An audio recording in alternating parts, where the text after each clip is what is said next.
미국이 발칵 뒤집혔습니다. 대한민국의 핵 무장이 코앞으로 다가왔기 때문입니다.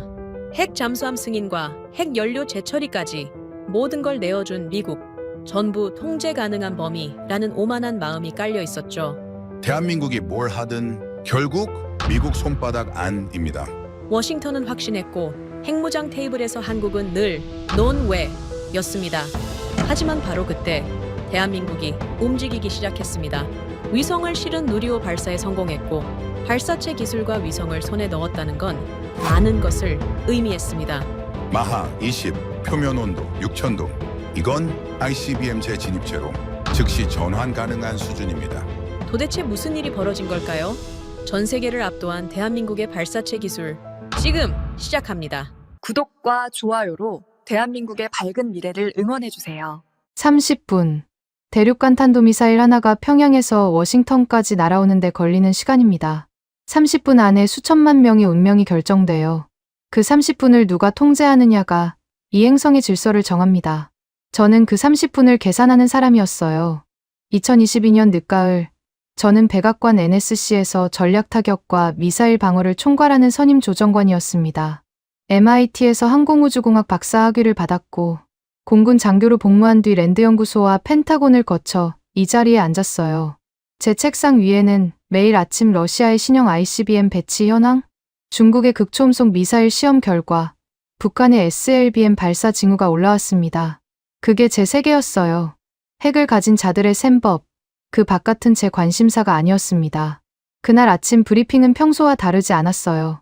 NSC 지하 상황실에 들어서자 대형 스크린에 익숙한 지도가 떠 있었습니다. 러시아 서부의 ICBM 사일로들이 붉은 점으로 표시돼 있었고 중국 내륙의 DF-41 배치 현황이 그 아래 펼쳐져 있었어요. 북한 영변과 동창리 일대는 노란색 경고 표시가 깜빡이고 있었습니다. 저는 자리에 앉으며 커피를 한 모금 마셨어요. 오늘도 같은 판이구나. 그렇게 생각했습니다. 비서진이 첫 번째 문서 묶음을 테이블에 올려놓았습니다. 러시아 사르마트 미사일의 최신 시험 발사 분석이었어요. 마이클 그랜트 부보좌관이 화면을 가리키며 브리핑을 시작했습니다. 사르마트의 사거리, 다탄두 탑재 능력, 기존 방어망 회피 가능성, 숫자들이 쏟아졌어요. 저는 메모를 하면서도 큰 틀에서 벗어나는 내용은 없다고 판단했습니다. 두 번째 안건은 중국이었어요. DF-27 극초음속 활공체의 궤적 데이터가 스크린에 표시됐습니다. 마하 10 이상의 속도로 대기권 경계를 넘나들며 비행하는 물체를 기존 레이더망으로는 추적하기 어렵다는 분석이 이어졌어요. 누군가가 게임 체인저라는 표현을 썼습니다. 저는 고개를 끄덕였어요.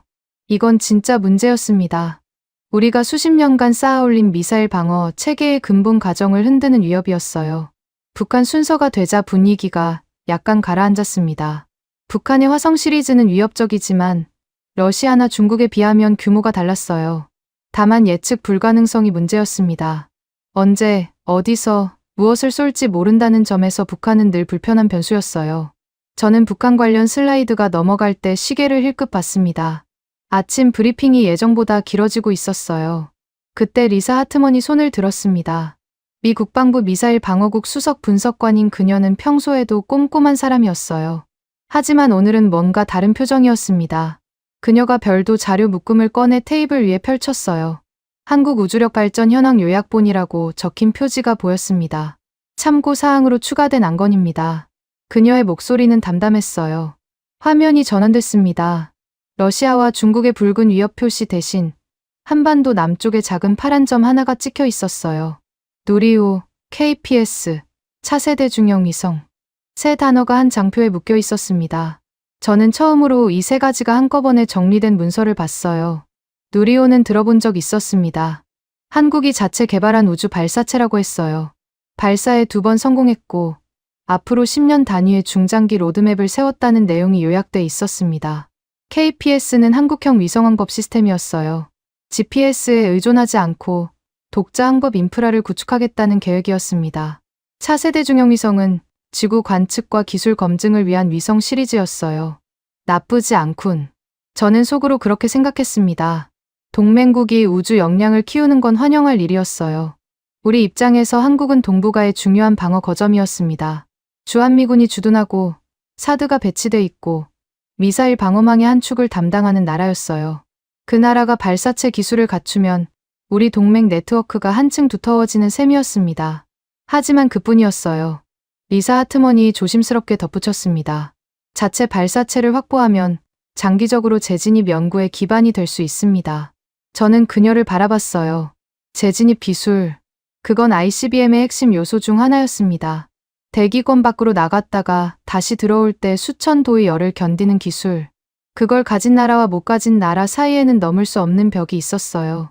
저는 고개를 끄덕이며 메모장에 짧게 적었습니다. 한국 좋은 발사체, 동맹 강화에 기여. 그게 전부였어요. 재진입 기술 운운하는 건 너무 먼 얘기라고 생각했습니다. 한국이 발사체를 만들었다고 해서 갑자기 ICBM 국가가 되는 건 아니었어요. 핵탄두도 없고 장거리 미사일 시험도 해본 적 없는 나라였습니다. 위협 지도에서 한국은 파란색이었어요. 우리 편, 보호해야 할 대상. 그게 제가 아는 한국이었습니다. 브리핑이 끝나자 사람들이 하나둘 자리에서 일어났습니다. 마이클 그랜트가 제 옆을 지나가며 물었어요. 한국 건 어떻게 생각해? 저는 어깨를 으쓱했습니다. 좋은 소식이죠. 동맹이 역량을 키우는 건 나쁠 게 없어요. 그는 동의한다는 듯 고개를 끄덕이고 지나갔어요. 저는 상황실에 잠시 더 남았습니다. 대형 스크린 앞에 서서 위협 지도를 다시 살펴봤어요. 러시아, 중국, 북한, 붉은 점들이 대륙을 가로질러 펼쳐져 있었습니다. 그 사이에서 한반도, 남쪽의 작은 파란 점은 거의 눈에 띄지 않았어요. 저는 터치스크린을 조작해 한국 표시를 지도 가장자리로 옮겼습니다. 방어선 일부라는 태그를 달아두었어요. 그때 비서가 문서 더미를 들고 들어왔습니다. 주미 한국 국방무관실에서 전달한 국방백서 번역본이었어요. 저는 그 문서를 받아들고 잠깐 훑어봤습니다. 한국군의 전력 현황, 국방 예산, 방위산업 발전 계획, 꼼꼼하게 정리된 내용이었어요. 하지만 저는 그 문서를 책상 한쪽에 올려놓고 다음 회의 준비를 시작했습니다. 한국은 중요한 동맹이었어요. 그건 부정할 수 없는 사실이었습니다. 하지만 핵과 ICBM의 테이블에서 한국은 플레이어가 아니었어요. 그 테이블에는 핵을 가진 5나라와 핵을 갖고 싶어하는 몇몇 나라만 앉을 수 있었습니다. 한국은 그 테이블 바깥에서 우리가 치는 게임을 지켜보는 관객이었어요. 좋은 관객, 믿을 수 있는 관객, 하지만 어디까지나 관객이었습니다. 저는 창밖을 바라봤어요. 워싱턴의 가을 하늘이 높았습니다. 이 도시에서 결정되는 일들이 지구 반대편의 운명을 바꾼다는 걸 저는 잘 알고 있었어요. 그리고 그 결정의 중심에 한국은 없었습니다. 적어도 그때까지는요. 며칠 뒤 리사 하트먼의 분석 보고서가 제 메일함에 도착했습니다. 한국 우주 개발 프로그램의 기술적 함이라는 제목이었어요. 저는 그 메일을 열어보지 않고 나중에 읽은 폴더로 옮겼습니다. 중국의 새로운 극초음속 시험 데이터가 더 급했어요. 러시아의 핵 독트린 변경 징후도 분석해야 했습니다. 한국의 발사체 따위는 그 목록에서 한참 아래였어요. 그게 2022년 늦가을의 저였습니다. 30분 안에 세상이 바뀔 수 있다고 믿으면서 정작 제 세계관이 바뀌는 데는 3년이 걸릴 줄은 몰랐어요. 한국이라는 파란 점 하나가 제 지도 전체를 다시 그리게 만들 줄은 그때는 상상도 하지 못했습니다. 2023년 여름, 한국에서 공식 요청 문서가 날아왔습니다.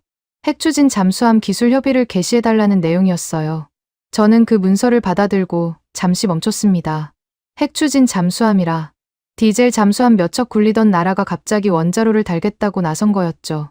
대담하다고 해야 할지, 무모하다고 해야 할지 판단이 서지 않았어요. 백악관 지하 상황실에서 비공개 회의가 소집됐습니다. 테이블 한쪽에는 미 해군 태평양 함대 작전 기획을 맡은 제독이 앉아 있었어요. 반대편에는 콜린 스티븐스 국무부 비확산 담당 차관보가 자리를 잡았습니다. 저는 두 사람 사이, 정확히 중간 지점에 앉았어요.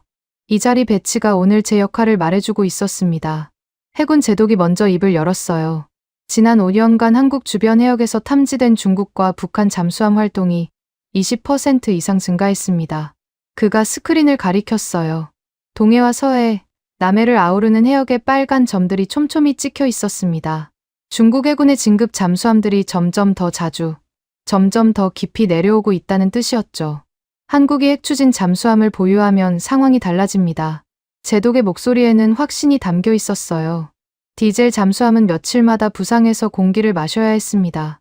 그 순간 적에게 노출될 수밖에 없었죠. 하지만 핵추진 잠수함은 달랐어요. 몇 달이고 수면 아래 머물 수 있었습니다. 깊은 바다에서 조용히 기다리다가 필요할 때 나타나는 유령 같은 존재였죠. 콜린 스티븐스가 고개를 저었습니다. 한반도 비핵화 원칙을 어떻게 설명하실 겁니까? 그의 손에는 법률 검토 문건이 들려 있었어요. 비확산 규범, 한미 원자력 협정, 국제 조약들. 그가 나열하는 단어들은 모두 안 된다를 가리키고 있었습니다. 핵추진이라는 단어가 들어가는 순간 우리는 수십 년간 쌓아온 비확산 체제의 금을 긋는 겁니다. 두 사람의 시선이 제게로 향했어요. 저는 잠시 생각했습니다. 해군의 논리도 국무부의 논리도 각각 맞는 구석이 있었어요. 중국과 북한의 수중 위협은 실제로 커지고 있었습니다. 동시에 비확산 원칙을 무너뜨리면 다른 나라들도 똑같은 요구를 들고 올 게 뻔했죠.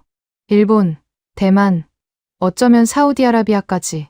둘 다 맞는 말입니다. 저는 천천히 말했어요. 문제는 이걸 어떻게 포장하느냐죠. 제독과 스티븐스가 동시에 눈썹을 치켜 올렸습니다. 저는 테이블 위에 펜을 꺼내 종이에 몇 가지 조건을 적기 시작했어요. 해결료는 미국이 공급한다. 설계 핵심 기술은 미국이 통제한다. 무기화 가능성을 원천 차단하는 안전장치를 넣는다. 한국은 우리가 정한 범위 안에서만 움직인다. 열쇠는 처음부터 끝까지 우리 손에 있다. 저는 그 조건들을 읽어 내려가며 설명했어요. 이 조건이라면 비확산 체제를 형식적으로 위반하지 않습니다. NSC 법률 자문팀의 의견이었어요. 그들이 미리 검토해둔 문서를 제가 인용한 거였죠. 콜린 스티븐스의 표정이 살짝 누그러졌습니다. 완전히 동의하는 건 아니었지만 최소한 법적 논쟁에서 밀리지는 않겠다는 계산이 섰던 것 같아요. 해군 제독은 다른 자료를 꺼냈습니다. 미 해군 정보국 내부 평가 메모였어요. 한국이 핵추진 잠수함 전력을 편입할 경우 동북아 수중 감시 및 억제 능력이 최소 30% 이상 상승할 것으로 분석됩니다. 그가 핵심 문장을 읽었어요. 30%. 적지 않은 숫자였습니다. 중국 해군을 견제하는 데 한국의 역할이 그만큼 커진다는 뜻이었죠. 저는 고개를 끄덕였어요. 조건부 승인으로 가겠습니다. 제 결론이었어요. 한국에게 핵추진 기술의 문을 열어주되 그 문의 열쇠는 우리가 쥔다. 한국이 이 조건을 넘어서려 해도 구조적으로 불가능하게 만든다. 스티븐스는 여전히 불편한 표정이었지만 더 이상 반대하지는 않았습니다. 회의가 끝난 뒤 마이클 그랜트가 복도에서 저를 불러 세웠어요. 잘 정리했네. 그가 말했습니다. 저는 어깨를 으쓱했어요. 한국을 활용하면서 통제력을 유지하는 최적의 절충안이죠. 그들이 이 조건을 벗어날 방법은 없어요. 그랜트가 고개를 끄덕였습니다. 우리 둘 다 같은 생각이었어요. 열쇠는 우리 손에 있다. 며칠 뒤 백악관 최고위급에서 지침이 내려왔습니다. 조건부 승인 방향 유지. 짧은 문장이었지만 그 무게는 가벼운 게 아니었어요.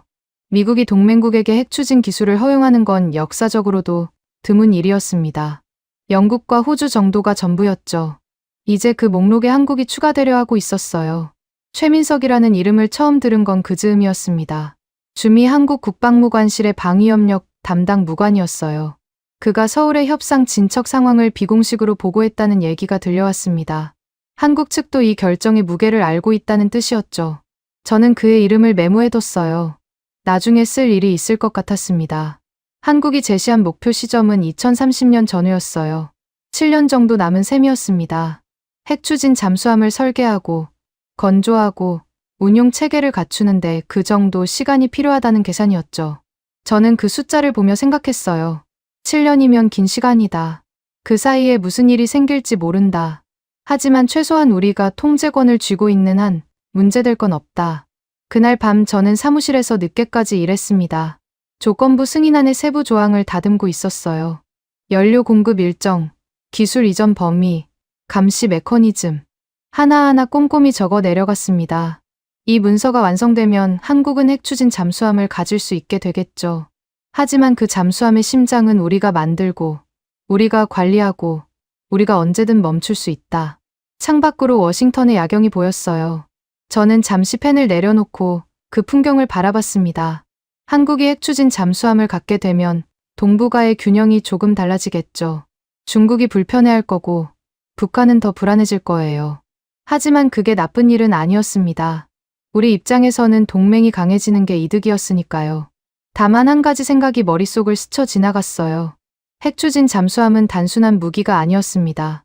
심해에서 오래 버티는 능력, 그건 전략적 인내를 의미했어요. 적이 모르는 곳에서 기다릴 수 있는 힘, 필요하면 어디든 갈 수 있는 자유. 한국이 그런 능력을 갖게 되면 뭘 할 수 있을까? 저는 잠깐 그 질문을 떠올렸다가 고개를 저었습니다. 한국은 핵이 없으니까. 잠수함이 아무리 좋아도 거기에 실을 핵탄두가 없으면 전략적 의미가 제한적이었어요. 핵 추진은 핵무장이 아니었습니다. 그 차이를 저는 분명히 알고 있었죠. 한국은 디젤보다 좋은 엔진을 얻는 것뿐이었어요. 그 이상은 불가능했습니다. 적어도 저는 그렇게 믿었어요. 문서 작업을 마치고 자리에서 일어났을 때 시계는 자정을 넘기고 있었습니다. 저는 컴퓨터를 끄며 생각했어요. 오늘 좋은 결정을 내렸다. 한국을 활용하면서 통제력을 잃지 않는 방법을 찾았다. 열쇠는 여전히 우리 손에 있다. 복도를 걸어 나오며 저는 만족감을 느꼈습니다. 비확산 원칙도 지키고 동맹도 강화하고 중국 견제도 하는 일석삼조의 결과였죠. 완벽한 균형이었어요. 한국은 우리가 허용한 만큼만 가질 수 있었습니다. 그 선을 넘을 방법은 없었어요. 하지만 문을 열어주면 사람들은 그 문 너머를 보게 됩니다. 우리가 쥔 열쇠가 유일한 열쇠인지 저는 그때 확인하지 않았어요. 한국이 다른 문을 찾고 있을 가능성을, 그 가능성조차 저는 떠올리지 못했습니다. 경계해야 할 대상은 러시아와 중국이었어요. 한국은 그냥 좋은 동맹이었습니다. 우리가 보호해주는 나라, 우리가 허락해주는 나라. 그게 2023년 여름의 저였어요. 2024년 초, 한국이 또 다른 문을 두드렸습니다. 핵연료 재처리와 연료주기 완화. 이번에는 잠수함이 아니라 원자력 발전소 얘기였어요. 사용 핵연료 문제를 해결하고 차세대 원전을 개발하려면 재처리 기술이 필요하다는 게 한국의 주장이었습니다. 공식 요청 문서가 한미 원자력 협의 채널을 통해 워싱턴에 도착했어요. 저는 그 문서를 읽으며 눈살을 찌푸렸습니다. 핵연료 재처리. 그 단어가 가진 무게를 모르는 사람은 없었어요. 사용 핵연료에서 플루토늄을 추출하는 기술이었습니다. 민수용으로 쓰면 에너지 효율이 올라가죠. 하지만 군사용으로 쓰면 핵폭탄의 원료가 됩니다. 같은 기술, 다른 결과. 그 경계선이 얼마나 얇은지 저는 잘 알고 있었어요. 협의 테이블이 다시 열렸습니다. 이번에는 미국 에너지부 핵정책국 국장이 참석했어요. 그가 가져온 보고서에는 한국의 원전 현황이 정리돼 있었습니다. 한국 전력 생산의 약 30%가 원자력에서 나온다는 내용이었어요. 적지 않은 비중이었습니다. 원전 의존도가 높은 나라일수록 사용 핵연료 문제가 심각해질 수밖에 없었죠. 저장 시설이 포화 상태에 가까워지고 있습니다. 에너지부 국장이 그래프를 가리키며 말했어요. 분석에 따르면 2030년 전후로 한국의 사용 핵연료 저장 공간이 바닥날 것으로 예상됐습니다. 그때까지 해결책을 찾지 못하면 원전 가동 자체가 어려워질 수 있다는 뜻이었죠. 한국 입장에서는 발등에 불이 떨어진 문제였어요. 재처리를 허용하면 저장 문제가 상당 부분 해결됩니다. 국장의 설명이 이어졌어요. 사용 핵연료를 재처리하면 부피가 줄어들고 일부는 다시 연료로 쓸 수 있었습니다. 장기적으로 보면 경제적이기도 했죠. 에너지부 과학자들 상당수가 이 논리에 동의하고 있었어요. 기술적으로는 합리적인 선택이었습니다. 하지만 테이블 반대편에서 다른 목소리가 나왔어요. 군사안보 라인에서 별도의 보고서를 회람했습니다. 핵물질 관리 리스크 평가라는 제목이 붙어 있었어요. 재처리 과정에서 추출되는 플루토늄의 양, 그것이 축적될 경우의 잠재적 위험성, 감시 체계의 한계, 숫자들이 빼곡하게 적혀 있었습니다. 결론은 명확했어요. 재처리를 허용하면 한국이 원한다면 언제든 핵물질을 확보할 수 있는 구조가 만들어진다. 저는 두 보고서를 번갈아 봤습니다. 에너지부는 허용하자고 했고 안보라인은 반대했어요. 핵잠수함 때와 비슷한 구도였죠. 하지만 이번에는 뭔가 달랐습니다. 잠수함은 플랫폼이었어요. 거기에 뭘 싣느냐가 중요했죠. 재처리는 달랐습니다. 재처리는 재료였어요. 핵무기의 원료를 만드는 기술 그 자체였습니다. 부분적으로 허용하는 방안은 어떻습니까? 제가 물었어요. 완전한 재처리 대신 제한된 범위 내에서 연구와 실증을 허용하는 방식이었습니다. IAEA 검증을 대폭 강화하고 추가 감시 조항을 넣고 투명성 메커니즘을 의무한다. 한국이 이 조건을 받아들인다면 형식적으로는 비확산 체제를 유지하면서 실질적인 문제 해결도 가능할 터였어요. 에너지부 국장이 고개를 끄덕였습니다. 기술적으로는 가능합니다. 안보라인 담당자는 여전히 불편한 표정이었지만 완전한 거부보다는 나은 선택이라는 데 동의했어요. 저는 부분 승인안의 윤곽을 잡기 시작했습니다.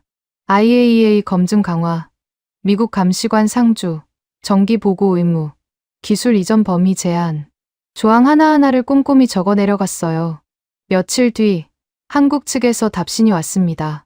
투명한 검증 메커니즘을 수용하겠다는 내용이었어요. 최민석 국방무관이 비공식 채널로 전달한 메시지도 있었습니다. 한국 정부가 이 협의를 매우 중요하게 여기고 있으며 미국의 우려를 충분히 이해한다는 뜻이었죠. 저는 그 메시지를 읽으며 생각했어요. 한국이 협조적이군. 좋은 신호였습니다. 한미 공동실증 연구팀 구성안이 서면으로 합의됐어요. 양국 과학자들이 함께 재처리 기술을 연구하고 그 결과를 공유하는 체계였습니다. 한국 혼자 움직이는 게 아니라 우리가 함께 지켜보는 구조였죠. 의회 보고용 요약 문서에는 부분 완화, 강화된 검증이라는 표현이 들어갔어요. 완전한 허용도 아니고 완전한 거부도 아닌 중간 지대의 결정이었습니다. 문서 작업을 마친 밤, 저는 개인 노트를 펼쳤어요. 습관처럼 하는 기록이었습니다. 오늘 내린 결정의 의미, 잠재적 리스크, 앞으로 지켜봐야 할 변수들. 펜을 들고 잠시 멈췄어요. 머릿속에서 뭔가가 맴돌고 있었습니다. 재진입 기술. 작년에 리사 하트먼이 언급했던 단어였어요. 한국이 자체 발사체를 확보하면 장기적으로 재진입 연구의 기반이 될 수 있다고 했었죠. 그때는 대수롭지 않게 넘겼습니다. 하지만 지금은 달랐어요. 핵추진 잠수함에 이어 연료주기까지 퍼즐 조각들이 하나씩 모이고 있었습니다. 저는 노트에 천천히 적었어요. 재진입 기술 장거리 추진체 연료주기. 이 세 가지가 결합되면 구조적으로 핵탄두 옵션까지 연결될 수 있음. 적어놓고 보니 묘한 기분이 들었습니다. 한국이 그런 의도를 가지고 있다는 증거는 없었어요. 하지만 기술이라는 건 의도와 별개로 존재합니다. 일단 갖추고 나면 선택지가 생기는 거죠. 펜을 내려놓고 창밖을 바라봤어요. 워싱턴의 밤은 고요했습니다. 저는 스스로에게 물었어요. 이게 관리 가능한 리스크인가? 답은 그렇다였습니다. 한국은 여전히 우리 동맹이었어요.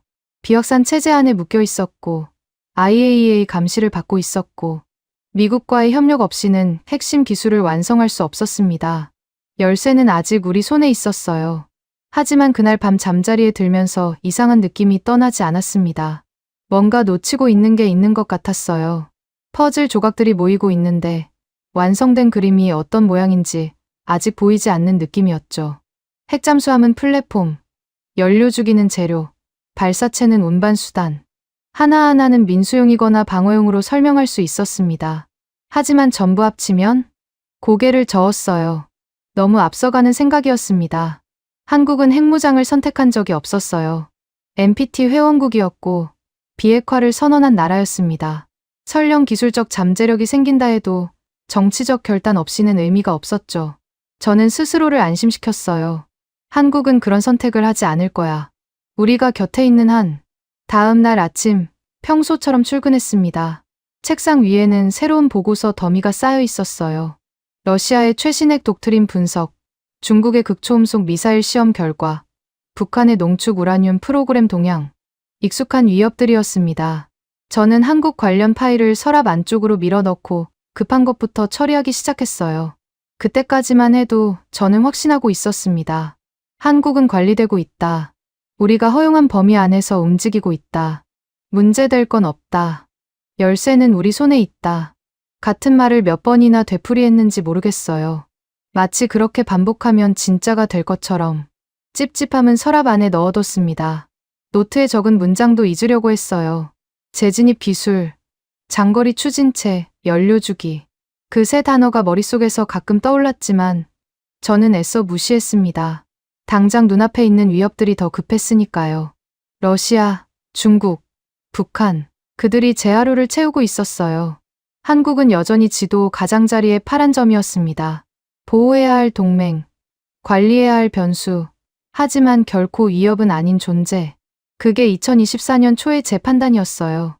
퍼즐 조각들이 모이고 있다는 건 알았지만 그 그림이 제 세계관을 뒤흔들 줄은 몰랐습니다. 어쩌면 알면서도 외면한 건지도 모르겠어요. 진실을 마주하는 것보다 익숙한 믿음을 유지하는 게 더 편했으니까요. 한국은 그냥 동맹이야. 우리가 보호해주는 나라야. 그 이상은 아니야. 저는 그렇게 믿고 싶었습니다.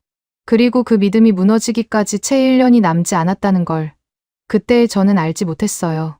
2025년 2월 제 책상 위에 두꺼운 보고서가 놓였습니다. 리사 하트먼이 직접 가져왔어요. 평소와 달리 그녀의 표정이 굳어 있었습니다. 보고서 표지에는 붉은 글씨로 긴급 검토라는 도장이 찍혀 있었어요. 한미 공동연구, 재진입체 실험 결과 분석. 제목을 읽는 순간 심장이 한 박자 빨리 뛰었습니다.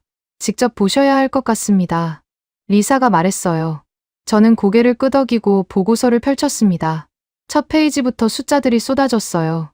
실험 일시, 발사 고도, 재진입 각도, 비행 궤적. 기술적인 내용이었지만 읽는데 어려움은 없었습니다. 문제는 그 숫자들이 가리키는 방향이었죠. 마 20 이상. 재진입 속도였어요. 고고도에서 떨어뜨린 실험체가 대기권으로 돌입하며 기록한 수치였습니다. 마 20이면 초속 6km가 넘는 속도예요. 총알보다 20배 이상 빠른 물체가 하늘에서 떨어지는 겁니다. 저는 그 숫자에 밑줄을 그었어요. 다음 페이지에는 11경 데이터가 정리돼 있었습니다. 재진입 시 표면 온도, 약 6000도, 태양 표면 온도의 절반에 가까운 수치였어요. 그 온도를 견디면서 형상을 유지하고, 궤적을 제어하고, 목표 지점에 도달하는 기술. 쉬운 일이 아니었습니다. 지구상에서 이 기술을 가진 나라는 손에 꼽혔어요.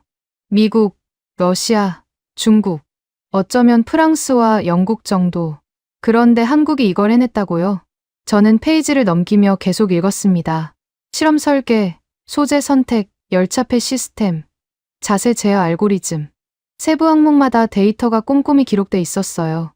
한미 공동연구라는 명목이었지만 핵심 기술은 한국 연구진이 개발한 것으로 보였습니다. 우리는 시험 환경과 계측 장비를 제공했을 뿐이었죠. 보고서 중간에 미 국방부 산하연구소의 기술 평가가 삽입돼 있었어요. 연구소 소장 명의의 공식 문서였습니다. 저는 그 부분을 천천히 읽었어요. 본 실험은 설계, 소재, 제어 측면에서 ICBM급, 재진입체 개발 요건의 상당 부분을 충족한 것으로 평가됨. 문장 하나하나가 무겁게 다가왔습니다. ICBM급, 대륙간탄도 미사일 수준의 재진입 기술을 한국이 갖췄다는 뜻이었어요. 손이 멈췄습니다. 결론 부분에 적힌 문장 때문이었어요. 탄두 케이스와 유도 장치만 추가될 경우 실질적 ICBM 재진입체로 전환 가능. 저는 그 문장을 2번, 3번 읽었습니다. 글자가 눈앞에서 흔들리는 것 같았어요. 탄두 케이스와 유도 장치. 그 2가지만 있으면 된다고요? 리사 하트먼이 제 표정을 살피고 있었습니다. 어떻게 생각하세요? 그녀가 물었어요. 저는 대답하지 못했습니다. 머릿속에서 퍼즐 조각들이 맞춰지고 있었어요. 핵추진 잠수함, 연료주기 완화, 그리고 이제 재진입 기술. 하나하나는 민수용이나 방어용으로 설명할 수 있었습니다. 하지만 전부 합치면 그림이 달라졌어요. 화상 브리핑을 잡아주세요. 제가 말했어요. 연구소 소장에게 직접 들어야 했습니다. 리사가 고개를 끄덕이고 나갔어요. 저는 혼자 남아서 보고서를 처음부터 다시 읽었습니다. 놓친 게 있을지도 모른다고 생각했어요. 이 결론이 틀렸기를 바랐습니다. 하지만 읽을수록 결론은 더 명확해졌어요. 한국의 재진입 실험은 성공적이었습니다. 마하 20 이상의 속도, 6000도의 열환경, 정밀한 궤적 제어. 모든 데이터가 ICBM급 재진입체의 요건을 충족하고 있었어요. 한국은 핵탄두만 없을 뿐, 그걸 운반할 기술은 이미 갖춘 셈이었습니다. 오후에 화상 브리핑이 연결됐어요. 연구소 소장의 얼굴이 화면에 떠올랐습니다. 백발의 안경을 쓴 중년 남성이었어요. 그가 실험의 기술적 세부 사항을 설명하기 시작했습니다. 열차폐 소재의 특성, 자세 제어 시스템의 작동 원리, 계측 데이터의 신뢰도. 전문적인 내용이었지만 핵심은 간단했어요. 한국 연구진의 기술 수준이 예상을 크게 상회했습니다. 소장이 말했어요. 그의 목소리에는 놀라움이 섞여 있었습니다. 솔직히 말씀드리면 이 정도 결과가 나올 줄 몰랐습니다. 우리 연구소 내부에서도 상당한 논의가 있었어요. 저는 물었습니다. 보고서 결론에 적힌 문장, 그게 정확한 평가냐고요. 소장이 잠시 침묵했어요. 네, 정확합니다. 그가 대답했습니다. 완전한 ICBM 재진입체로 전환이 가능한 수준입니다. 탄두 케이스와 유도 장치는 기술적으로 어려운 부분이 아니에요. 핵심은 열환경을 견디면서 정밀하게 목표에 도달하는 능력인데 한국은 그걸 증명했습니다. 브리핑이 끝난 뒤 저는 한동안 화면을 바라봤어요. 꺼진 모니터에 제 얼굴이 희미하게 비쳤습니다. 당황한 표정이었어요. 3년 전 NSC 브리핑에서 한국을 좋은 발사체를 가진 동맹으로 분류했던 제가 떠올랐습니다. 그때 리사 하트먼이 재진입 연구의 기반이 될 수 있다고 했었죠. 저는 대수롭지 않게 넘겼어요. 너무 먼 얘기라고 생각했습니다. 먼 얘기가 아니었어요. 3년 만에 한국은 여기까지 왔습니다. 핵추진 잠수함 기술협의, 연료주기 부분 완화, 그리고 ICBM급 재진입 실험. 우리가 하나씩 문을 열어줄 때마다 한국은 그 문 너머로 걸어 나갔어요. 우리가 쥐고 있다고 믿었던 열쇠가 유일한 열쇠가 아니었던 겁니다. NSC 보안 시스템이 보고서를 고급 기밀 등급으로 분류했습니다. 이 내용이 외부로 새어나가면 파장이 클 터였어요. 한국이 ICBM급 재진입 기술을 보유했다는 사실은 동북아 전체의 전략 균형을 흔들 수 있었습니다. 중국과 북한은 물론이고 일본도 가만히 있지 않을 거예요. 러시아 역시 관심을 가질 수밖에 없었죠. 최민석 국방무관에게서 연락이 왔어요. 한국 측 실험 목적과 공개 범위에 대한 설명 자료를 전달하겠다는 내용이었습니다. 저는 그 자료를 받아봤어요. 한국 정부의 공식 입장은 명확했습니다. 이 실험은 순수한 우주 기술 연구의 일환이며 군사적 목적이 아니라는 거였죠. 재진입 기술은 위성 회수나 우주 탐사에도 필요하다는 설명이 덧붙여 있었어요. 믿어야 할까요? 저는 그 자료를 읽으며 고개를 갸웃거렸습니다. 한국말이 틀린 건 아니었어요. 재진입 기술은 민수용으로도 쓸 수 있었습니다. 하지만 같은 기술이 ICBM에도 적용된다는 건 부정할 수 없는 사실이었죠. 의도가 무엇이든 결과는 같았어요. 한국은 이제 핵탄두를 지구 반대편에 떨어뜨릴 수 있는 기술을 가진 나라가 됐습니다. 콜린 스티븐스에게서 메모가 왔어요. 비확산 측면에서 이 실험을 어떻게 해석해야 하느냐는 문이었습니다. 저는 답장을 쓰지 못했어요. 뭐라고 써야 할지 몰랐습니다. 한국은 NPT 회원국이고 비핵화를 선언한 나라예요. 재진입 기술 자체는 금지 대상이 아니었습니다. 하지만 이 기술이 핵잠수함, 연료주기와 결합되면 어떻게 되는 걸까요? 그날 밤, 저는 개인 노트를 펼쳤습니다. 펜을 들고 한참을 망설였어요. 그리고 천천히 적었습니다. 재진입 기술 핵잠 연료주기와 구조적으로 연결 가능. 한국은 더 이상 보호 대상 동맹이 아닐 수 있음. 적어놓고 보니 손이 떨렸어요. 3년간 믿어왔던 전제가 무너지는 느낌이었습니다. 한국은 핵이 없으니까 괜찮다. 그게 제 논리였어요. 잠수함이 있어도, 연료주기가 열려도 핵탄두가 없으면 전략적 위협이 아니라고 생각했습니다. 하지만 재진입 기술까지 갖추면 얘기가 달라졌어요. 핵탄두는 마지막 퍼즐 조각일 뿐이었습니다. 나머지 조각은 이미 다 맞춰져 있었어요. 창밖은 어두웠습니다. 워싱턴의 밤하늘에 별은 보이지 않았어요. 저는 노트를 덮고 의자에 깊이 기대 앉았습니다. 한국이라는 파란 점이 제 머릿속 지도에서 흔들리고 있었어요. 더 이상 가장자리에 둘 수 없는 존재가 되어가고 있었습니다. 다음 주에 한국 현장 방문 일정이 잡혔어요. 직접 가서 봐야겠다고 생각했습니다. 서류와 화상 브리핑만으로는 부족했어요. 한국이 정말 어디까지 와 있는지 이 눈으로 확인해야 했습니다. 그들이 무엇을 만들고 있는지, 무엇을 선택하려는지, 보고서 숫자 너머의 진실을 알아야 했어요. 2025년 5월, 저는 서울행 비행기에 올랐습니다. 백악관에서 공식 파견 결정이 내려왔어요. 한국의 재진입 데이터와 KPS 시스템을 직접 확인하라는 지시였습니다. 서류만으로는 판단할 수 없다는 게 위의 결론이었죠. 저도 동의했어요. 숫자는 많은 걸 말해주지만 전부를 말해주지는 않으니까요. 인천공항에 내리자 최민석 국방무관이 기다리고 있었습니다. 처음 만나는 자리였어요. 서류에서만 보던 이름이 실제 사람이 되어 눈앞에 서 있었습니다. 40대 초반으로 보이는 그는 단정한 인상에 조용한 눈빛을 가지고 있었어요. 악수를 나누며 간단히 인사를 나눴습니다. 그가 저를 대기 중인 차량으로 안내했어요. 오늘 일정은 서울 합동작전센터 방문입니다. 차 안에서 최민석이 설명했어요. 합동작전센터, 한국군의 핵심 지휘 시설 중 하나였습니다.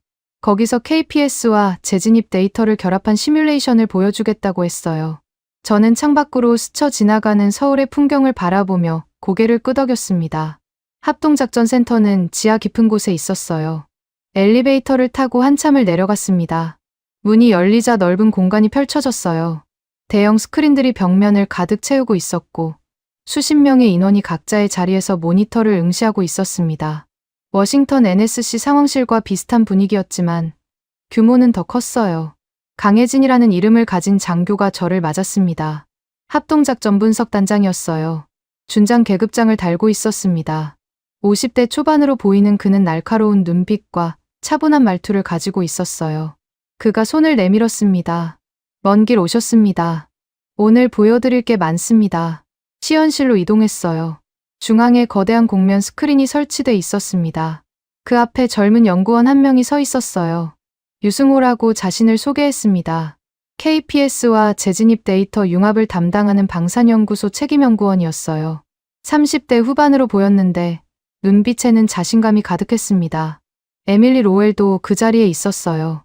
워싱턴 싱크탱크의 선임연구위원이었습니다.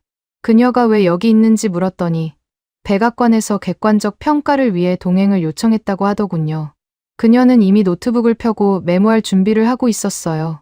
저는 그녀 옆자리에 앉았습니다. 강혜진 단장이 브리핑을 시작했어요. 오늘 보여드릴 것은 다탄두 요격 시뮬레이션입니다. 스크린에 지구본이 떠올랐어요. 북반구 전체가 한눈에 들어왔습니다. 그가 설명을 이어갔어요. 가상의 ICBM이 발사됩니다. 다탄두, 즉 MIRV를 탑재하고 있어요. 하나의 미사일에서 여러 개의 탄두가 분리되어 각각 다른 목표를 향합니다. 스크린에서 미사일 하나가 솟아올랐어요. 북쪽 어딘가에서 발사된 가상의 ICBM이었습니다. 대기권을 벗어나자 탄두들이 분리되기 시작했어요. 하나, 둘, 셋. 10개가 넘는 점들이 퍼져나갔습니다. 그중 일부는 실제 탄두였고 나머지는 미끼탄이었어요. 방어하는 입장에서는 어느 게 진짜인지 구분해야 했죠. 먼저 미국 BMD 모델의 결과를 보여드리겠습니다. 유승우 연구원이 키보드를 두드렸어요. 스크린 왼쪽에 미국 미사일 방어 시스템의 시뮬레이션이 표시됐습니다. 요격 미사일들이 발사됐어요. 일부 탄두가 격추됐습니다. 하지만 절반 이상이 방어망을 뚫고 목표에 도달했어요. 화면에 붉은 점들이 찍혔습니다. 피해의 예상 지점이었죠. 일본 BMD 모델입니다. 오른쪽에 새로운 시뮬레이션이 나타났어요. 결과는 비슷했습니다. 일부 탄두는 요격했지만 상당수가 빠져나갔어요. 다탄두 공격의 문제점이 거기 있었습니다. 진짜와 가짜를 구분할 수 없으면 모든 표적에 요격 미사일을 쏴야 했어요. 자원은 한정되어 있었고 적은 그걸 알고 미끼를 섞어 보냈죠. 강혜진 단장이 저를 바라봤어요. 이제 한국 모델을 보여드리겠습니다. 그의 목소리는 담담했지만 어딘가 힘이 실려 있었습니다. 유승호가 다시 키보드를 두드렸어요. 스크린 중앙에 새로운 시뮬레이션이 떠올랐습니다. 같은 다탄두 공격 시나리오였어요. 차이는 즉시 드러났습니다. 한국 시스템은 탄두들이 분리되는 순간부터 추적을 시작했어요. KPS 위성 데이터와 재진입 궤적 분석이 결합되면서 각 탄두의 질량과 속도가 계산됐습니다. 진짜 탄두는 무겁고 미끼탄은 가벼웠어요. 대기권에 진입하면서 속도 변화가 달라졌죠. 한국 알고리즘은 그 미세한 차이를 잡아냈습니다. 스크린의 표시가 바뀌었어요. 빨간 점과 파란 점이 구분됐습니다. 빨간 점은 실제 탄두, 파란 점은 미끼탄이었어요. 한국 시스템은 30초도 안 되는 시간에 둘을 분류해냈습니다. 요격 미사일이 빨간 점들만 향해 날아갔어요. 효율이 완전히 달라졌죠. 낙하 지점 예측입니다. 유승호가 화면을 확대했어요. 각 탄두가 어디에 떨어질지 계산된 결과가 표시됐습니다. 평균 오차 범위, 수십 미터. 저는 그 숫자를 보고 숨을 멈췄어요. 수십 미터라니. 지구 반대편에서 날아오는 탄두가 어느 건물에 떨어질지 거의 정확하게 예측할 수 있다는 뜻이었습니다. 요격 성공률 비교입니다. 스크린 하단에 3개의 막대 그래프가 나타났어요. 미국 모델, 일본 모델, 한국 모델. 한국 모델의 막대가 압도적으로 높았습니다. 기존 대비 약 20에서 30%포인트 향상. 합동작전센터 내부 평가 자료에 포함된 분석이라고 강혜진 단장이 설명했어요. 저는 의자에 깊이 기대 앉았습니다. 방금 본 게 믿기지 않았어요. 한국이 이 정도 수준의 시스템을 갖추고 있을 줄은 몰랐습니다. KPS와 재진입 데이터의 결합. 단순한 방어 시스템이 아니었어요. 이건 적의 가장 강력한 무기를 무력화시킬 수 있는 능력이었습니다. 유승우 연구원이 한 발 더 나아갔어요. 이 시스템의 핵심은 예측입니다. 그가 말했어요. 적의 탄두가 어디로 가는지 알면 방어할 수 있습니다. 하지만 같은 원리를 뒤집으면요. 그가 잠시 말을 멈췄어요. 우리 탄두가 어디로 가야 하는지도 계산할 수 있습니다. 그 순간 제 등줄기가 서늘해졌어요. 방어와 공격은 같은 기술의 양면이었습니다. 적의 탄두를 추적하고 예측하는 능력은 곧 우리 탄두를 정밀하게 유도하는 능력이기도 했어요. 한국은 지금 방어 시스템을 보여주고 있었지만 원한다면 언제든 공격 시스템으로 전환할 수 있다는 뜻이었죠. 강혜진 단장이 천천히 말했습니다. 우리는 이 기술을 방어에만 쓰기로 결정했습니다. 그의 눈이 저를 똑바로 바라보고 있었어요. 하지만 선택은 우리 손에 있습니다. 그걸 아셔야 합니다. 조용한 목소리였지만 그 무게는 가볍지 않았어요. 한국이 무엇을 가지고 있는지, 그리고 무엇을 선택하지 않았는지를 분명히 말하고 있었습니다. 시연이 끝나고 잠시 휴식 시간이 주어졌어요. 에밀리 로웰이 제 옆으로 왔습니다. 그녀의 노트북 화면에는 빼곡한 메모가 적혀 있었어요. 어떻게 생각하세요? 그녀가 물었습니다. 저는 대답하지 못했어요. 뭐라고 말해야 할지 몰랐습니다. 워싱턴에 보고서를 써야 해요. 에밀리가 말했어요. 한국 없이 이 판을 유지할 수 없다고 쓸 겁니다. 제 결론이에요. 그녀의 목소리는 단호했습니다. 저는 고개를 끄덕였어요. 동의할 수밖에 없었습니다. 방금 본 건 단순한 기술 시연이 아니었어요. 게임의 규칙이 바뀌고 있다는 선언이었습니다. 그날 밤 호텔로 돌아와서 개인 노트를 펼쳤어요. 펜을 들고 한참을 생각했습니다. 그리고 천천히 적었어요. 한국 핵 없는 핵무장국에 가까운 상태. 적어놓고 보니 손이 떨렸습니다. 3년 전에는 상상도 못했던 문장이었어요. 한국이라는 파란 점이 제 지도에서 완전히 새로운 위치를 차지하기 시작했습니다. 2025년 8월 워싱턴에서 한미 비공개 전략 대화가 열렸습니다. 서울에서 돌아온 지 석 달이 지나 있었어요. 그 사이 저는 합동작전센터에서 본 시연을 수십 번 떠올렸습니다. KPS와 재진입 데이터의 결합, 다탄두 분류 알고리즘, 수십 미터 오차의 낙하 지점 예측. 숫자들이 머릿속에서 떠나지 않았어요. 한국이 무엇을 가지고 있는지는 이제 알았습니다. 문제는 그들이 그걸로 무엇을 하려는가였죠. 회의 전날 밤, 저는 사무실에서 자료를 다시 검토했어요. 재진입 실험 보고서, 합동작전센터 시연 기록, 에밀리 로웰이 작성한 분석 메모, 서류 더미가 책상을 가득 채우고 있었습니다. 읽을수록 같은 결론에 도달했어요. 한국은 기술적으로 핵무장국의 문턱에 서 있었습니다. 그들이 그 문턱을 넘을지 말지 내일 직접 들어볼 참이었죠. 회의실은 국무부 건물 지하에 있었어요. 창문 없는 방이었습니다. 긴 테이블 한쪽에는 미국 측 인사들이 앉았어요. 저와 마이클 그랜트 NSC 부보좌관, 그리고 에밀리 로웰이 배석했습니다. 반대편에는 한국 측 대표단이 자리를 잡았어요. 김영진 국가안보실 2차장이 중앙에 앉아 있었습니다. 그 옆으로 최민석 국방무관과 몇 명의 실무진이 보였어요. 김영진 차장은 60을 넘긴 것으로 보였습니다. 백발이 섞인 머리카락과 깊은 주름이 있었지만 눈빛은 날카로웠어요. 외교관 출신이라고 들었습니다. 오랫동안 한반도 문제를 다뤄온 사람이었죠. 그가 자리에 앉자마자 테이블 위를 훑어봤어. 양측 인원을 확인하는 듯했습니다. 그의 시선이 잠깐 저와 마주쳤어요. 오늘 중요한 말씀을 드리려고 합니다. 인사말도 없이 그가 바로 본론으로 들어갔어요. 통역 없이 영어로 직접 말하고 있었습니다. 목소리는 낮고 차분했지만 무게가 실려 있었어요. 그가 서류 묶음을 테이블 위에 펼쳤습니다. 표지에는 한글과 영어가 병기돼 있었어요. 한국의 전략적 선택에 대해서입니다. 첫 번째 슬라이드가 스크린에 떠올랐어요. 도식 하나가 나타났습니다. 중앙에 한반도가 있었고 그 주변으로 5개의 원이 겹쳐져 있었어요. 각 원에는 라벨이 붙어 있었습니다. 재진입 기술, KPS 위성항법, 핵추진 잠수함, 연료주기, 자체 발사체. 지난 몇 년간 한국이 확보하거나 확보 중인 역량들입니다. 김 차장이 각 원을 가리키며 설명했어요. 여러분도 이미 알고 계시겠지만요. 그가 잠시 말을 멈췄습니다. 문제는 이것들을 하나로 묶으면 어떤 그림이 되는가입니다. 저는 숨을 죽이고 들었어요. 드디어 한국이 직접 설명하려는 거였습니다. 다음 슬라이드가 나타났어요. 같은 5개의 원이 하나의 큰 원 안에 들어가 있었습니다. 그 큰 원 위에 적힌 문구가 눈에 들어왔어요. 핵 없는 억제. 네 글자가 화면 중앙에서 선명하게 빛나고 있었습니다. 김영진 차장이 그 문구를 가리켰어요. 우리는 핵무기를 직접 보유하지 않습니다. 그가 말했어요. 하지만 핵을 들고 협박하는 나라를 막을 수 있는 능력은 갖추려 합니다. 방 안이 고요해졌어요. 누구도 말을 꺼내지 않았습니다. 마이클 그랜트가 옆에서 펜을 멈춘 게 느껴졌어요. 에밀리 로웰도 타이핑하던 손을 내렸습니다. 기술적으로 우리는 ICBM급 능력에 도달했습니다. 담담한 어조였어요. 마치 날씨 얘기를 하듯 말하고 있었습니다. 재진입 기술, 장거리 추진체, 정밀 유도, 심해 운용 플랫폼. 여러분이 5월에 서울에서 보신 것들이죠. 그가 저를 바라봤어요. 핵탄두만 올리면 우리도 핵무장국이 됩니다.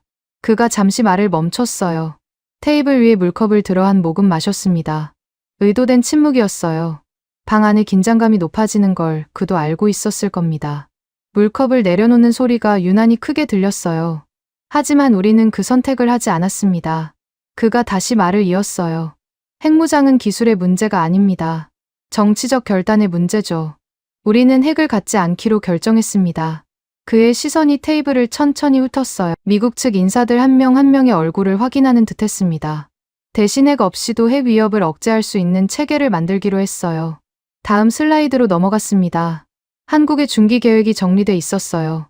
향후 수년간 누리호 추가 발사 계획, KPS 시스템 초기 구상, 위성 7기 내외를 기준으로 한 설계안. 숫자들이 빼곡했지만 핵심은 하나였어요. 이 모든 것이 통합된 억제 체계로 연결된다는 것. 이것이 한국의 선택입니다. 마이클 그랜트가 앞으로 몸을 기울였어요. 구체적으로 어떤 의미입니까? 그가 물었습니다. 날카로운 질문이었어요. 한국이 말하는 선택이 실제로 무엇을 뜻하는지 명확히 하려는 거였죠. 김영진 차장이 고개를 끄덕였어요. 우리가 원한다면 핵무장을 할 수 있습니다. 그가 대답했어요. 기술적 장벽은 이미 넘었습니다.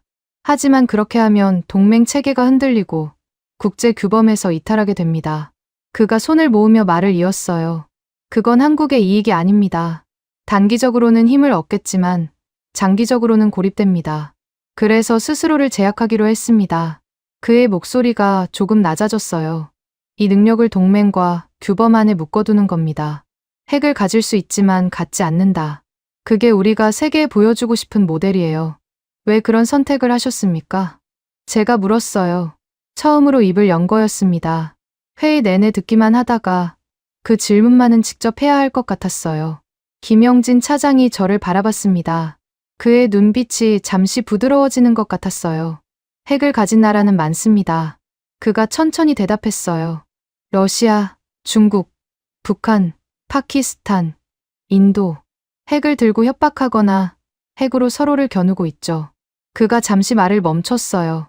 하지만 핵을 가질 수 있으면서도 갖지 않는 나라는 드뭅니다. 우리는 그 드문 선택을 하려는 겁니다. 핵무장은 문제를 해결하는 게 아닙니다.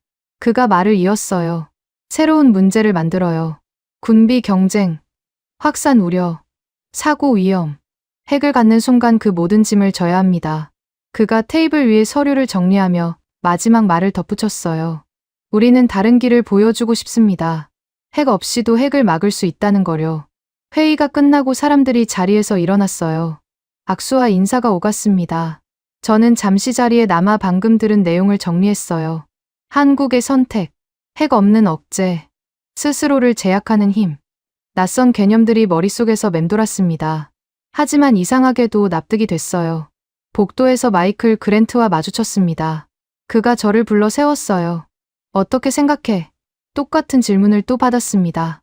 서울에서 돌아왔을 때도 그랬죠. 이번에는 대답할 수 있었어요. 믿어도 될 것 같습니다. 그가 눈썹을 치켜 올렸어요.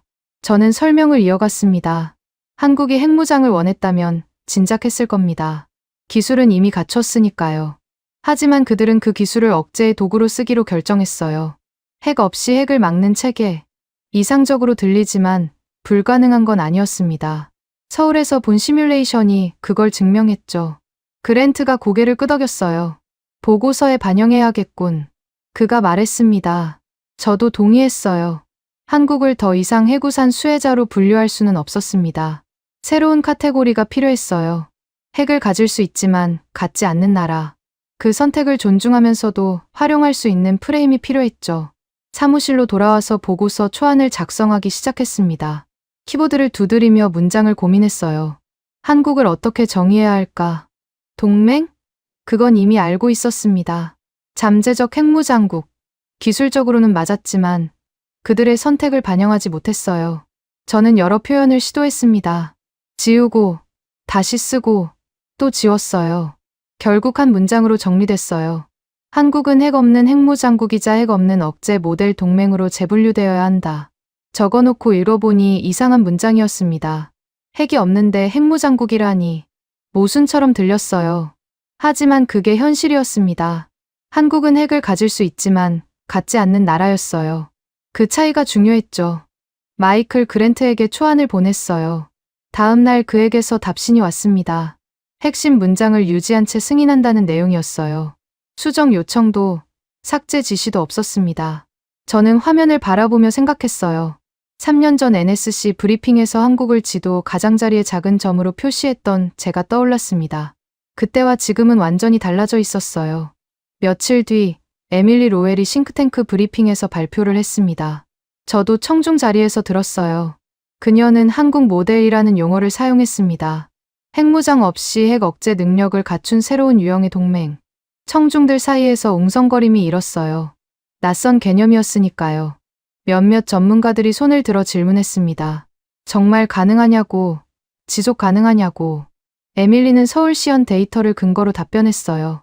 KPS 기반 요격률 향상, 재진입 기술 수준, 통합체계의 성능.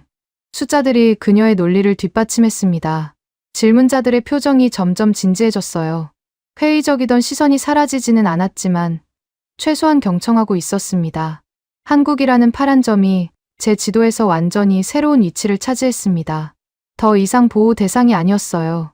전략 설계의 공동 주체였습니다. 핵을 가진 자들만 앉을 수 있다고 믿었던 테이블에 한국이 다른 방식으로 자리를 만들어냈어요. 핵 없이. 하지만 핵에 맞서서. 그게 한국의 선택이었고 저는 그 선택을 존중하기로 했습니다. 두려움이 완전히 사라진 건 아니었어요. 한국이 언젠가 마음을 바꿀 수도 있다는 불안은 남아 있었습니다. 하지만 그 두려움은 이제 이성적 인정으로 바뀌고 있었어요. 한국이 무엇을 선택했는지, 왜 그런 선택을 했는지 이해하기 시작했습니다. 그리고 그 선택이 우리에게도 기회가 될 수 있다는 걸 깨달았어요. 동맹은 단순한 보호 관계가 아니었습니다.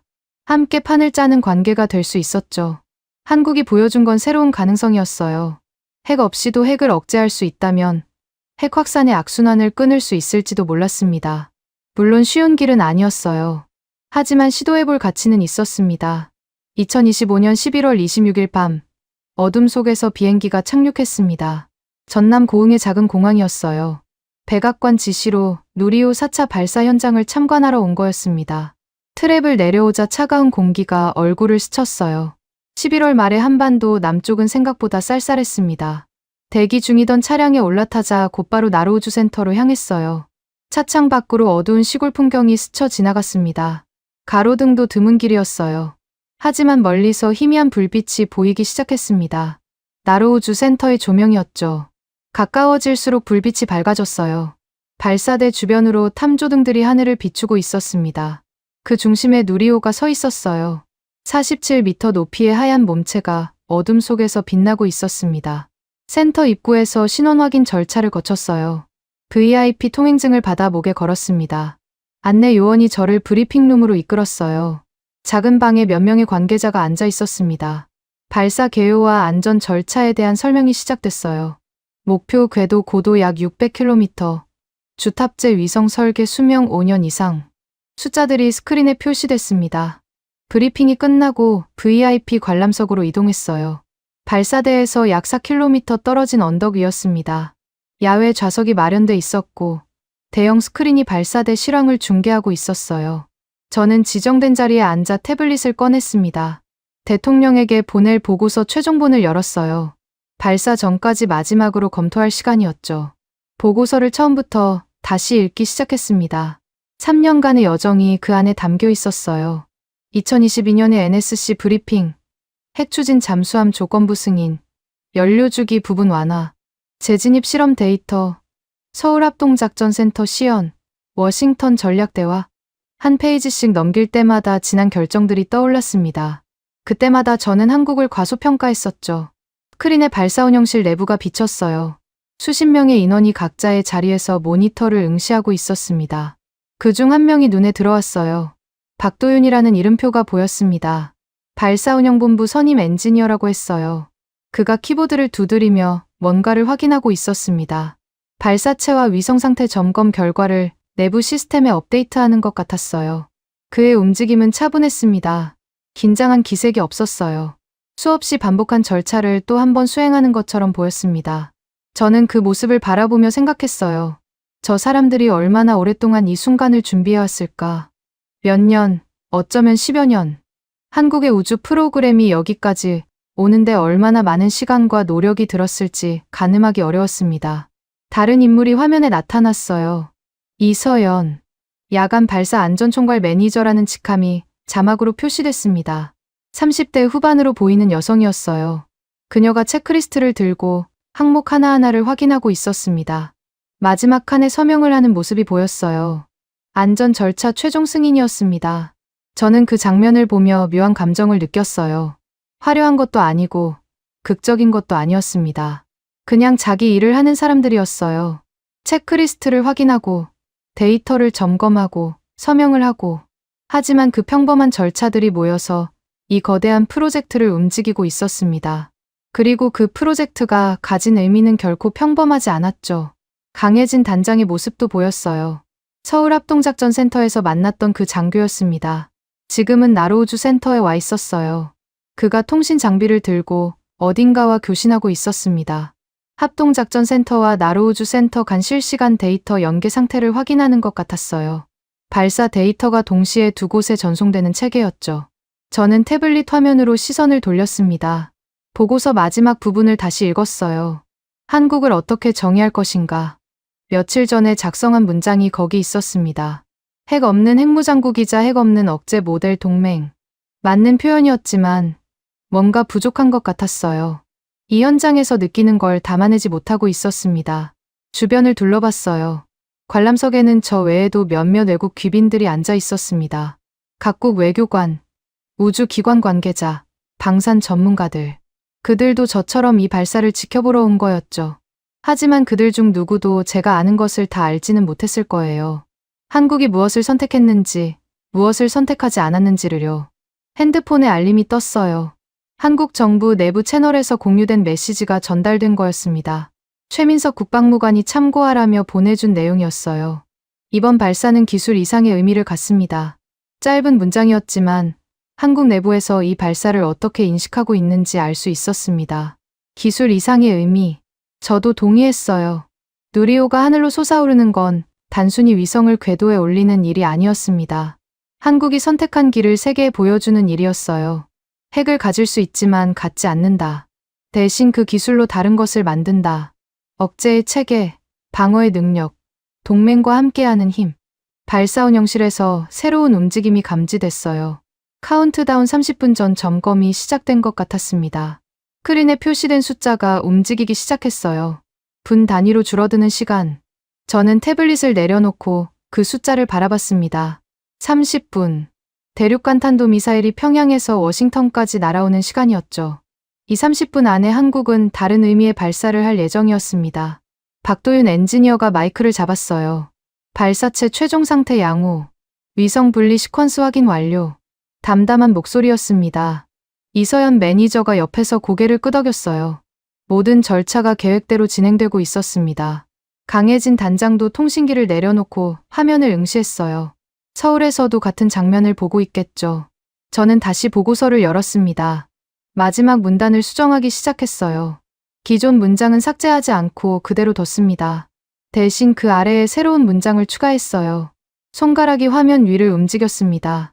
한 글자씩 천천히 적어 내려갔어요. 한국은 우리 시대 가장 드문 전략 파트너다. 적어놓고 읽어봤어요. 부족했습니다. 더 구체적으로 써야 했어요. 왜 드문지, 무엇이 특별한지. 핵무기를 만들 수 있는 모든 기술을 갖추고도 핵무장을 선택하지 않은 나라. 문장을 이어갔어요. 그 힘을 동맹과 규범에 묶어두기로 스스로 결정한 나라. 손이 멈췄습니다. 현장에서 본 것들이 떠올랐어요. 체크리스트에 서명하는 이서연 매니저, 데이터를 점검하는 박도윤 엔지니어, 통신을 확인하는 강혜진 단장. 그들은 자신들이 가진 기술을 핵무장으로 쓰지 않기 위해 얼마나 많은 제약을 스스로 걸어왔을까요? 카운트다운 10분 전 알림이 울렸어요. 관람석 주변이 조용해졌습니다. 모두가 발사대를 바라보고 있었어요. 멀리서 누리호의 하얀 몸체가 탐조등 아래 빛나고 있었습니다. 저는 그 모습을 바라보며 보고서의 마지막 문장을 추가했어요. 이 힘을 어디에 묶어두느냐가 진짜 전략이다. 한국은 그 질문에 대한 답을 찾은 것 같았습니다. 핵이 아닌 곳에 묶어두기로 한 거였죠. 저는 보고서 마지막 문단의 표현을 다듬으며 핵 없는 핵무장국이라는 문구를 확정했어요. 이상하게 들리는 표현이었지만 이보다 정확한 말은 없었습니다.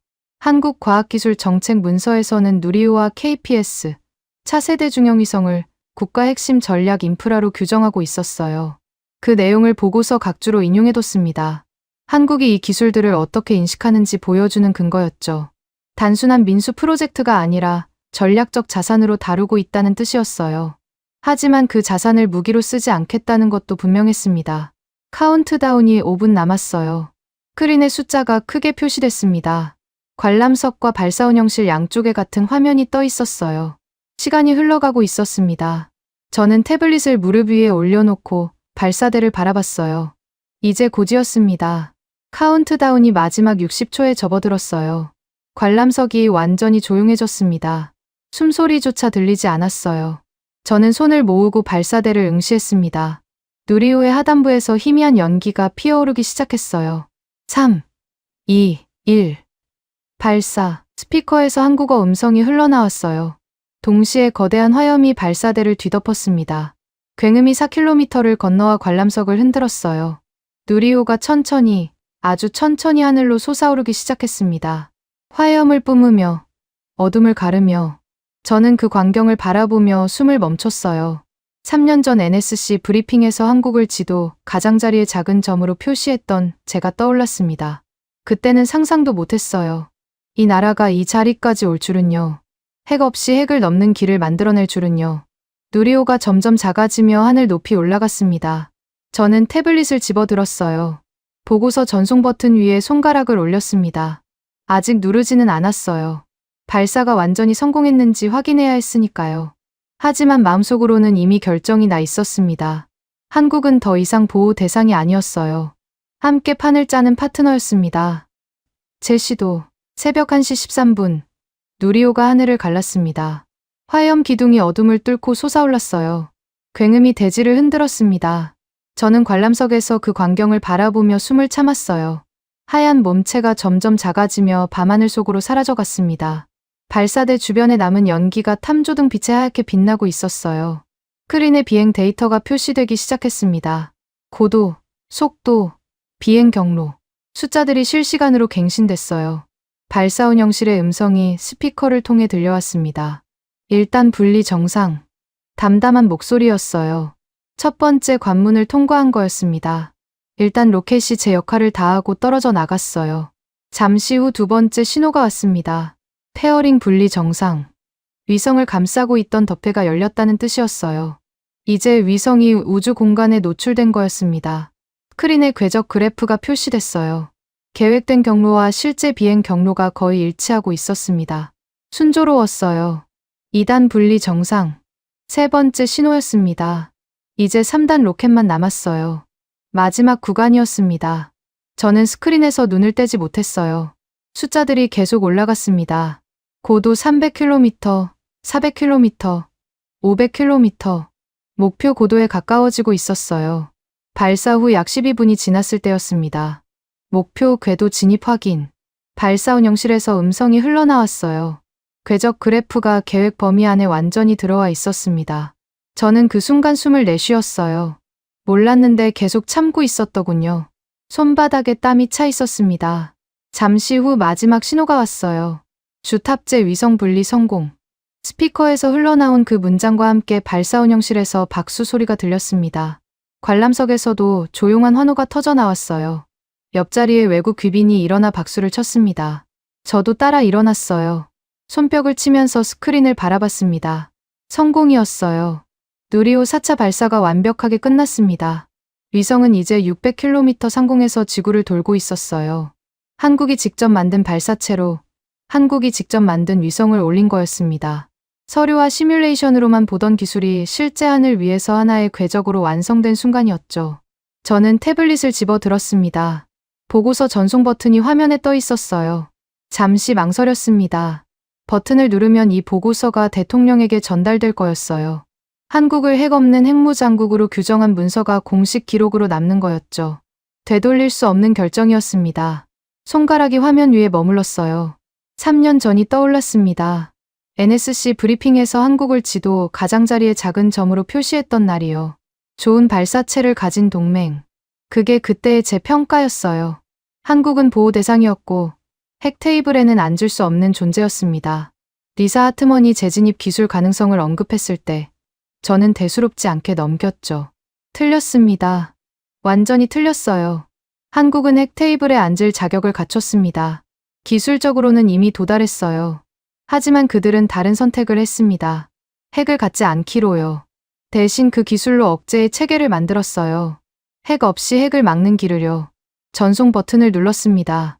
화면에 전송 완료라는 메시지가 떴어요. 저는 태블릿을 닫고 하늘을 올려다봤습니다. 누리호는 이미 보이지 않았어요. 하지만 그것이 올려보낸 위성은 지금 이 순간에도 지구 위를 돌고 있었습니다. 한국의 눈이 되어서요. 핸드폰에 알림이 울렸어요. 김영진 차장이 서울에서 보낸 메시지였습니다. NSC 측의 발사 성공을 공식 통보한다는 내용이었어요. 짧은 문장이었지만 그 안에 담긴 의미는 가볍지 않았습니다. 한국이 또 한 번 증명한 거였어요. 자신들의 선택이 옳았다는 거요. 관람석 주변에서 악수와 축하 인사가 오갔습니다. 저도 몇몇 사람들과 악수를 나눴어요. 강혜진 단장의 모습이 멀리서 보였습니다. 그가 박도윤 엔지니어와 이서연 매니저에게 다가가 어깨를 두드리고 있었어요. 몇 마디 말을 나누더니 함께 고개를 숙였습니다. 조용한 축하였어요. 과하지 않고 담담했습니다. 저는 그 장면을 바라보며 생각했어요. 저 사람들이 이 순간을 위해 얼마나 오랜 시간을 준비했을까. 그리고 그 기술을 핵무장으로 쓰지 않기 위해 얼마나 많은 제약을 스스로 걸어왔을까. 쉬운 선택이 아니었을 거예요. 핵을 가지면 모든 게 단순해지니까요. 협박도 할 수 있고 위협도 할 수 있고. 하지만 그들은 그 쉬운 길을 거부했습니다. 3년간의 여정이 머릿속을 스쳐 지나갔어요. 핵잠수함 승인, 연료주기 완화, 재진입 실험, 서울 시연, 워싱턴 대화. 그리고 오늘 이 발사. 모든 조각이 맞춰져서 하나의 그림이 됐습니다. 한국은 핵을 가질 수 있지만 갖지 않는 나라였어요. 그 힘을 동맹과 규범에 묶어두기로 선택한 나라였습니다. 발사대 주변의 연기가 서서히 걷히고 있었어요. 동쪽 하늘이 희미하게 밝아오기 시작했습니다.